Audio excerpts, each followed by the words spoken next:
Before a sword is ever drawn, a decision is made in silence. Before a foot moves, the mind has already chosen the direction. This is where everything begins, not in the action itself, but in the invisible thought that precedes it. You may look at warriors, athletes, leaders, and even monks, and see their strength in movement. But the truth is, all movement, all power, all transformation begins in the unseen dimension of thought. That is where victory is first created or lost. People often focus on the results. They want to act. They want to change the world, break habits, fight battles, become something more than they are. But if your mind is not aligned, if it is not grounded and focused, then any action you take will either be random or destructive. The undisciplined mind is like a wild horse, strong, full of potential, but without guidance, it runs in circles or off a cliff. The mind must lead before the body can follow. When you wake up in the morning, before your feet touch the ground, your mind has already begun shaping your day. Most people live in reaction. They check their phones, their messages, the opinions of others, never realizing they've surrendered control before even brushing their teeth. You can't think like a philosopher if you allow the world to think for you. You can't move like a warrior if your energy is being dictated by notifications. Real power is internal.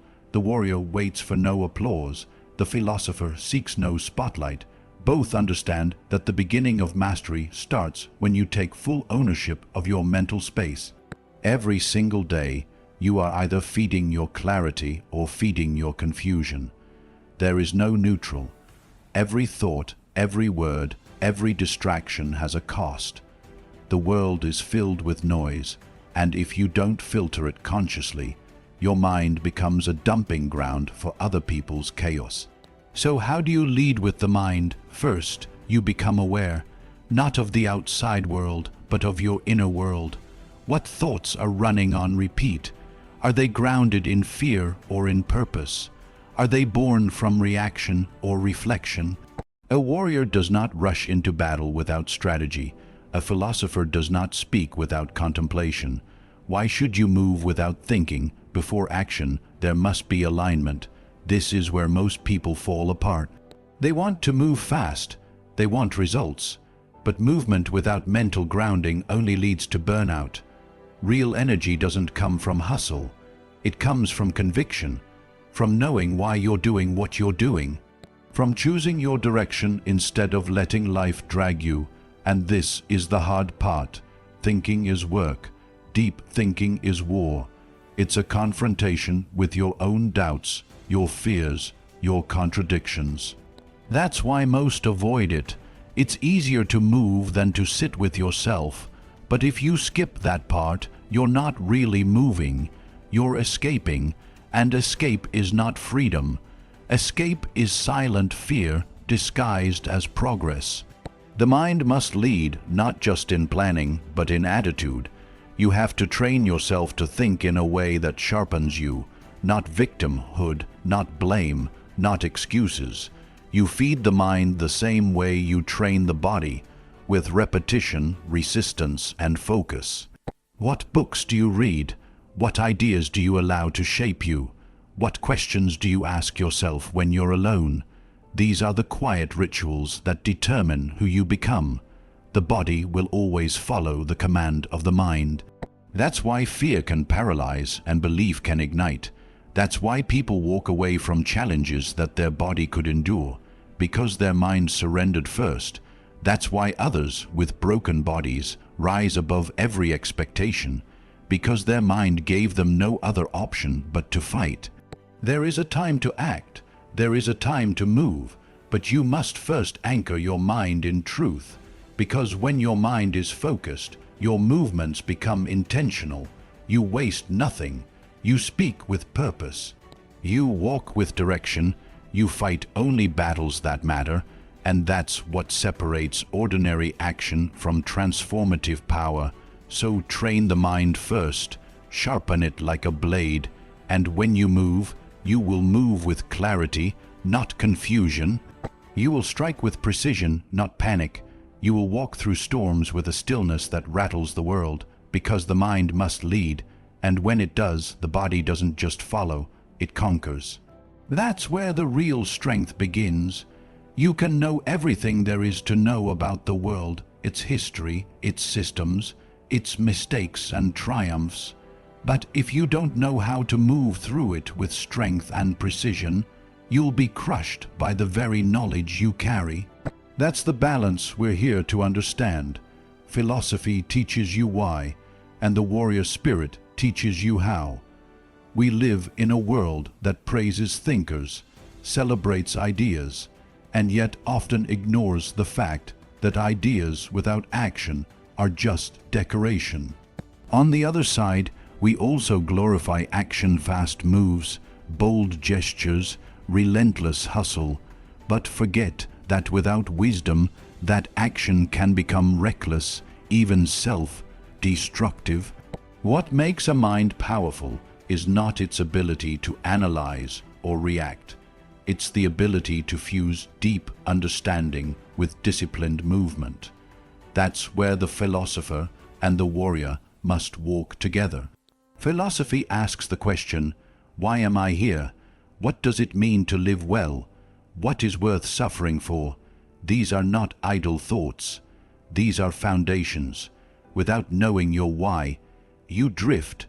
You move based on moods, based on trends, based on fear.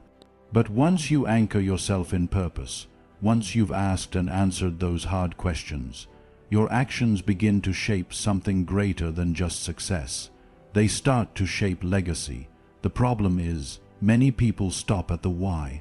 They become obsessed with thinking, reading, talking, dissecting, and never move.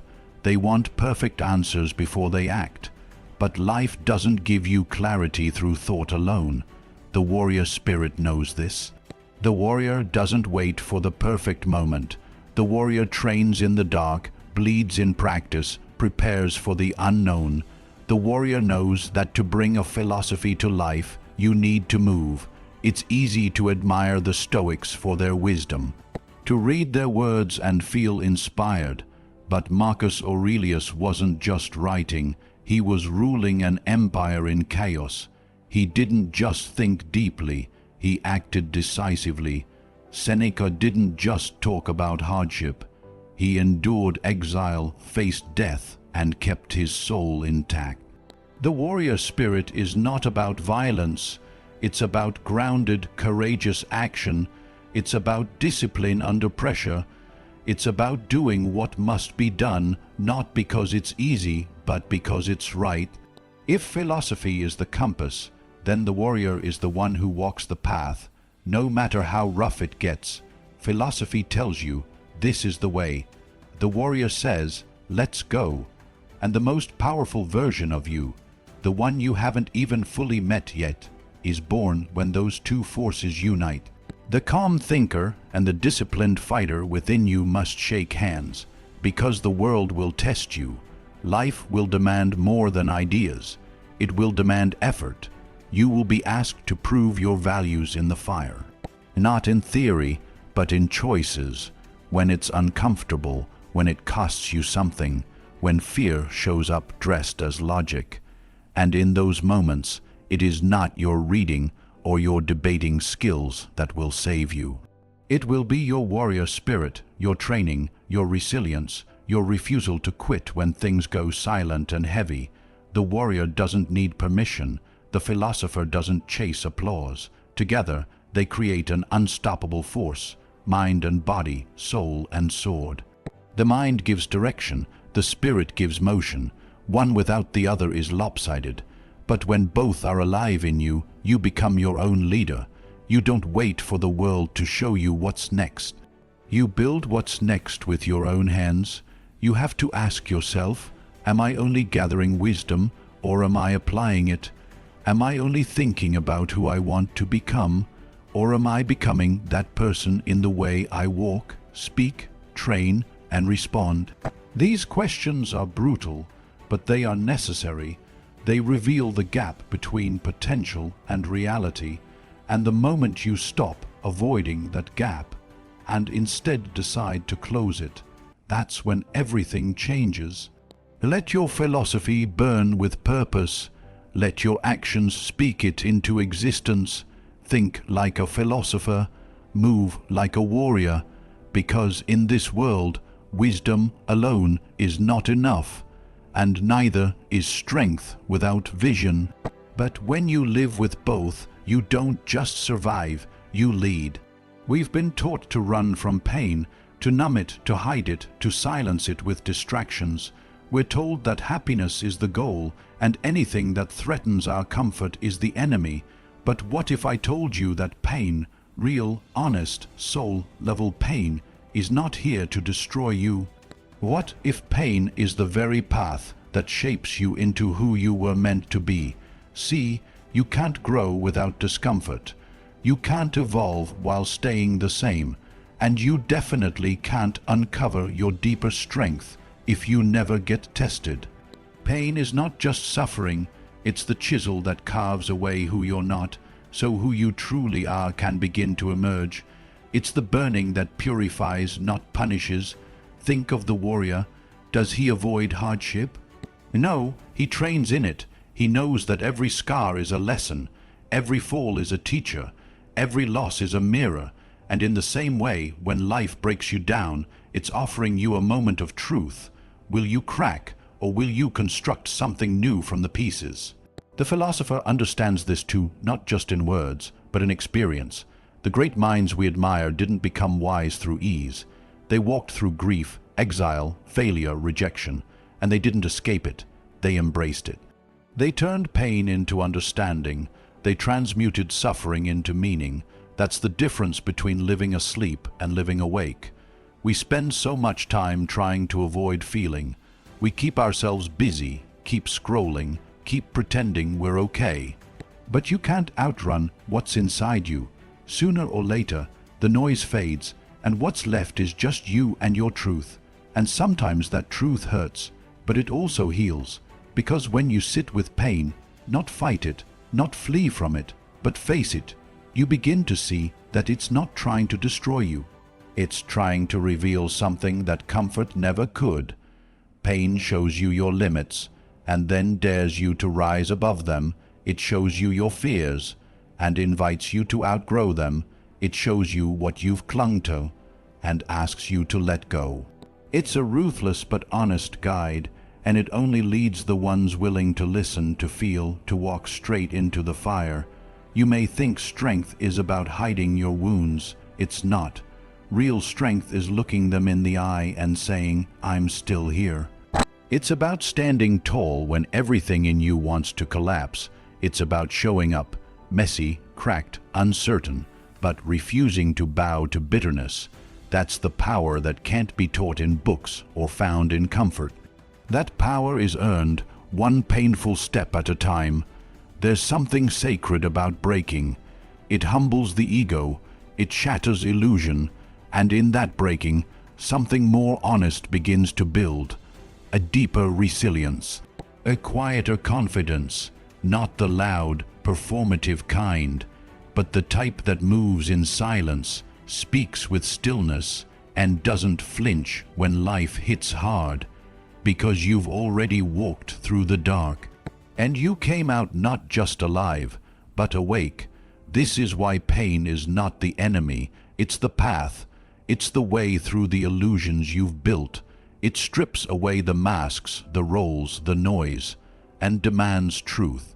And once you've walked through pain with your eyes open, you start to see life differently. You stop fearing challenges. You stop chasing comfort. You stop needing external approval because you know now, truly know, that nothing outside of you can define your worth. So if you're in pain right now, don't run, sit with it, learn from it, ask it what it's trying to teach you.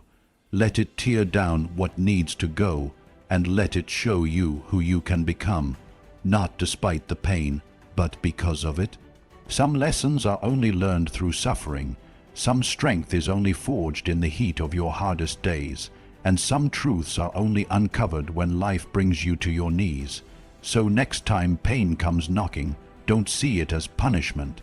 See it as the path, the same path walked by warriors, philosophers, and anyone who's ever risen from the ashes stronger than they fell.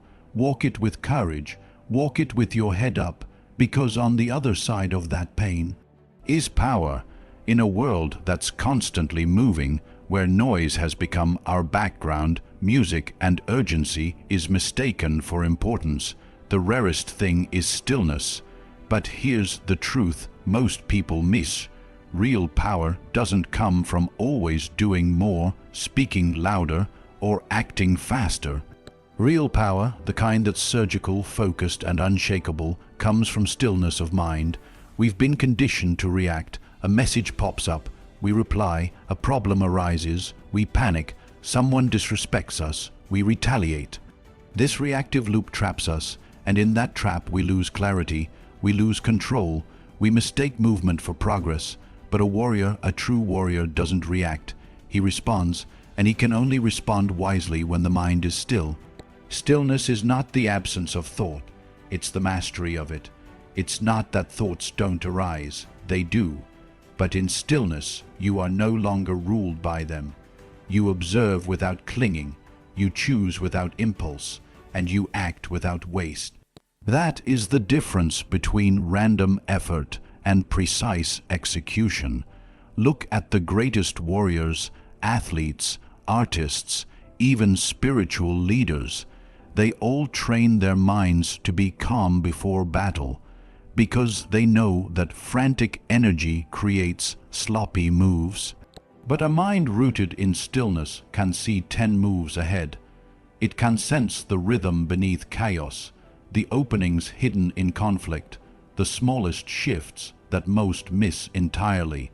This stillness is not passive, it's potent. It's the pause before the arrow is released, the breath before the strike, the silence before the word. From the outside, it may look like inaction, but inside, it's where all the real movement happens. It's the space where intention gathers, where clarity sharpens, and where purpose aligns with power. Stillness gives birth to precision, and precision is what separates wasted energy from legendary action. When your mind is scattered, your actions are scattered. You throw yourself at everything, hoping something sticks. But when your mind is still, you move like a blade, sharp, direct, unstoppable. One word can change a room.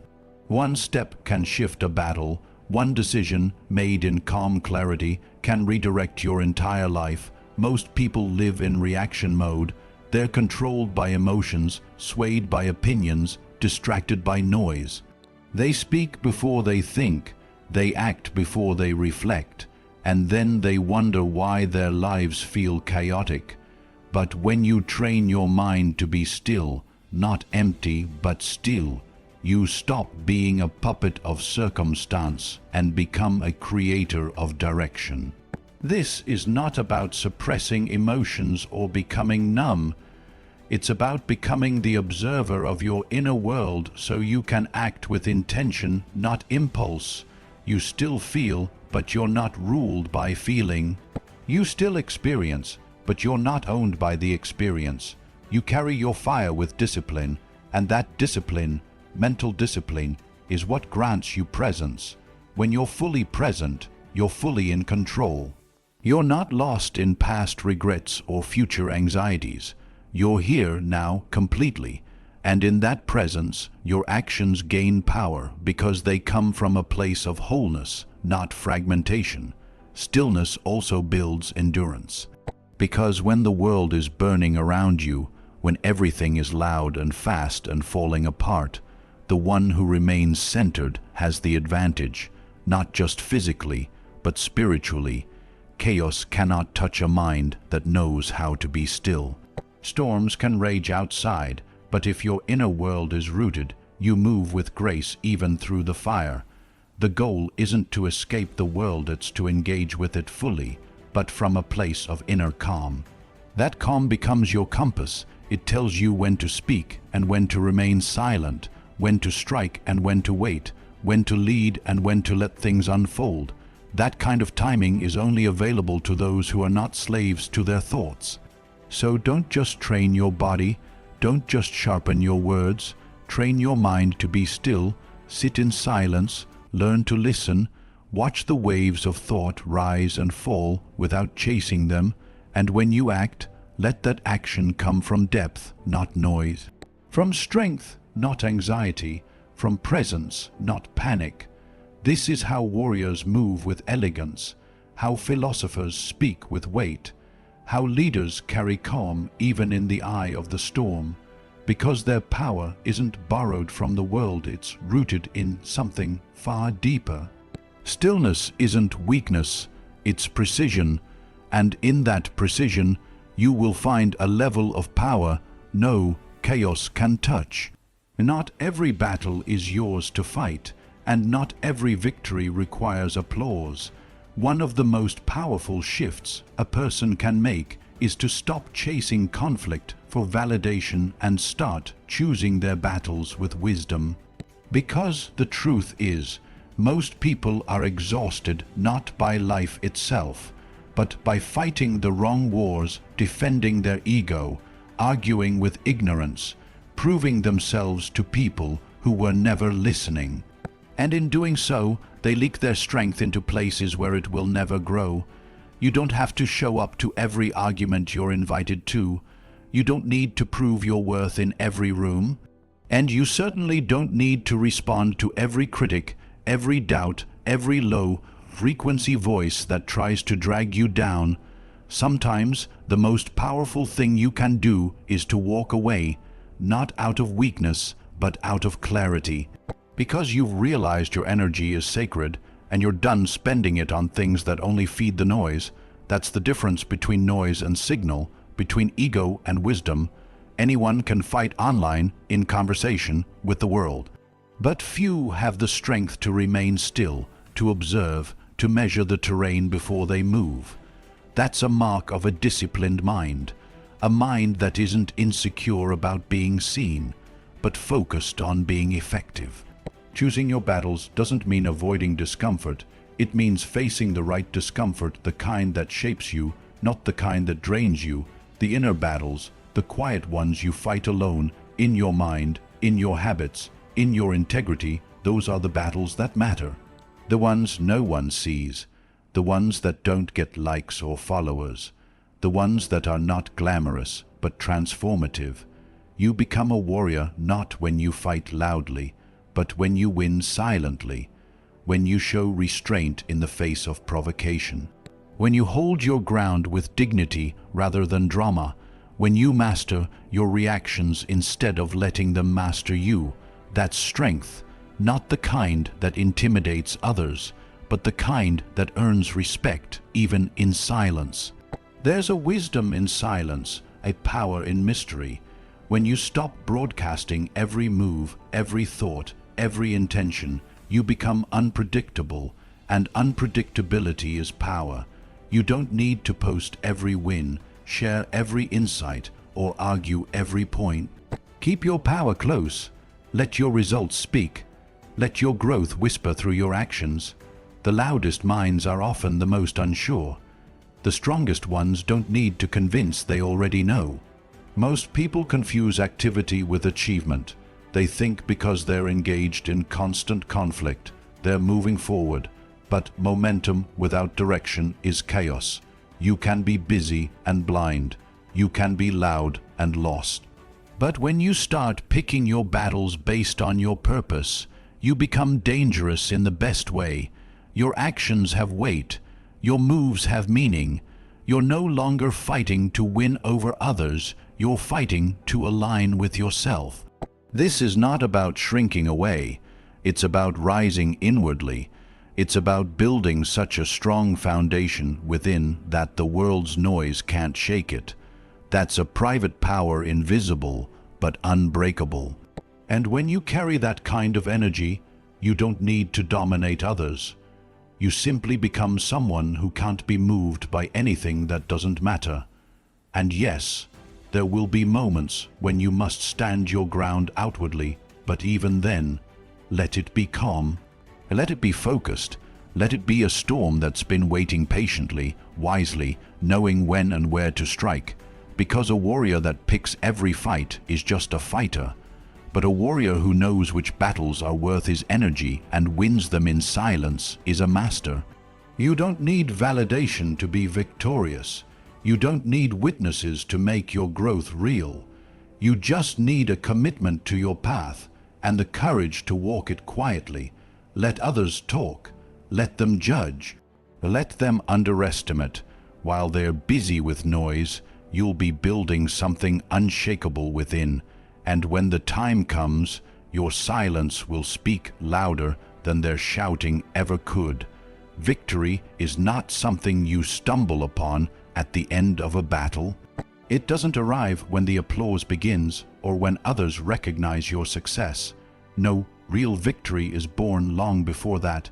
It begins within you. It begins in the silent decisions you make when no one is watching, in the way you talk to yourself when the world is quiet, and in the battles you fight inside your own mind long before you ever step onto any external battlefield. You see, we've been conditioned to believe that victory is something visible, something loud, something grand, that it's measured in trophies, titles, or triumphs others can see. But the truth is, the most important victories are invisible. They happen in the shadows of your soul. They happen when you overcome doubt, when you break a toxic habit, when you choose discipline over distraction, when you stand back up after falling down again and again. That's where the real war is waged, and that's where it's won. If your inner world is in chaos, you could win every outward war and still feel like a failure. But if your inner world is at peace, even when the world around you is burning, you'll move like someone who cannot be shaken. Because your center is strong, and that strength doesn't come from pretending to be unbreakable. It comes from knowing you've already broken and rebuilt yourself in silence. There is no victory without self-mastery.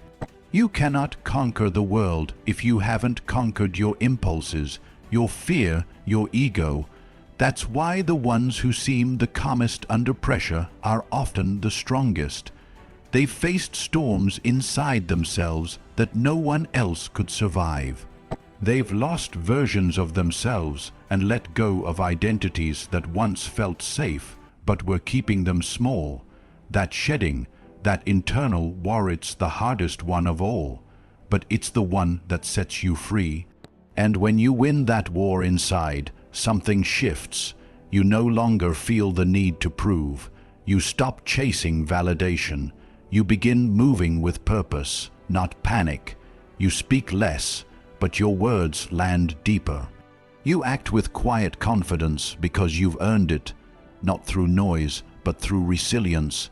The mistake most people make is trying to fix the outside before healing the inside.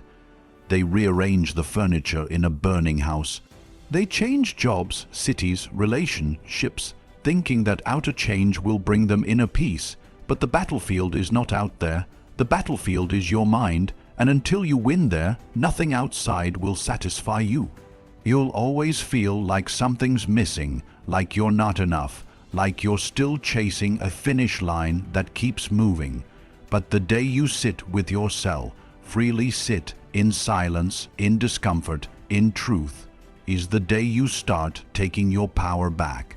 Because from that place, you stop reacting, you start responding, you stop panicking, you start planning, you stop doubting, you start deciding, and that shift, that is the birth of victory.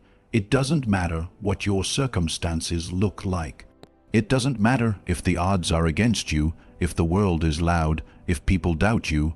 What matters is whether you've decided, deep in your bones, that you are not here to live small, that your story is not defined by fear, that your spirit is not up for negotiation. And once you decide that, truly decide, it's only a matter of time before the world reflects what's already been won within. So don't chase the trophy. Don't fight to be seen. Fight to be true. Fight to be whole. Fight to become someone that even your past self wouldn't recognize. And when you walk into any room, any storm, any struggle, you won't just walk in. You'll arrive with the calm fire of someone who's already victorious, someone who no longer needs to conquer anything, because they've already conquered themselves. That's where all true greatness begins, not on the battlefield, but in the quiet power of your inner world.